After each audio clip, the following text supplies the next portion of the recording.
Hello out there, I'm Keith Barron, the Chairman and CEO of Iranian Resources Limited, and this is Richard Spencer, the President of the company. From time to time I get questions about, how safe is it in Ecuador from the point of jurisdiction? Lenin Moreno, the new president, he is very much a centrist and he's moving things towards the center to be more company friendly. And we're seeing the major players in the mining space internationally come back to Ecuador. I was very happy to meet with a representative of Anglo American and also Glencore. I didn't know that both companies were in country sniffing around. Certainly they're watching what we're doing and what the other players are doing. But we were also told by the Minister of Mines that Newmont is now there, Barrick is now there. We know that Newcrest is there, of course, and BHP has opened an office, and actually BHP is committed to spend $80 million in exploration on a couple of concessions very close to the Sol Gold discovery. So just by looking at that, I think that the country has been considerably de-risked now.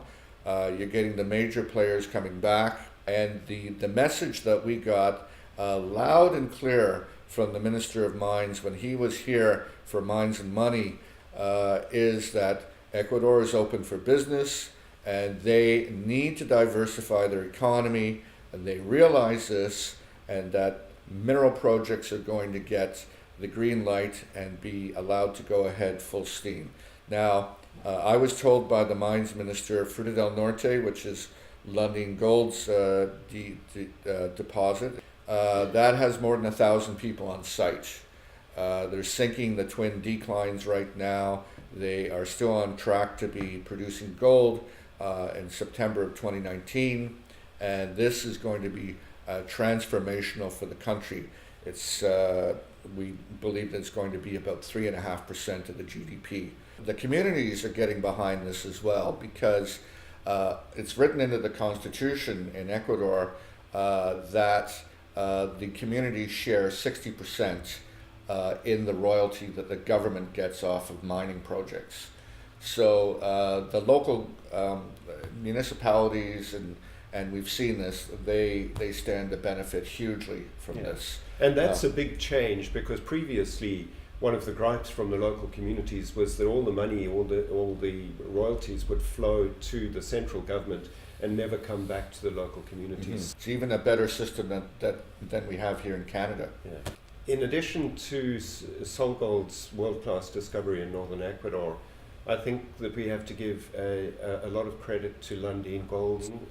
They are taking the lead in responsible mining development in Ecuador.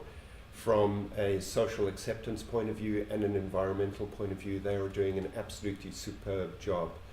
And the government recognizes that and certainly appreciates it. And I think that the government's role in forming a framework around the development of these new projects in southeastern Ecuador is sometimes a little overlooked. The government has gone in and spent $136 million on infrastructure development in that area. The roads are world-class, schools, clinics, hydroelectric power for the development of the region, and they have spent all of that money before getting a cent out of taxes or dividends or anything else on from the mining sector. So when people are a bit concerned about how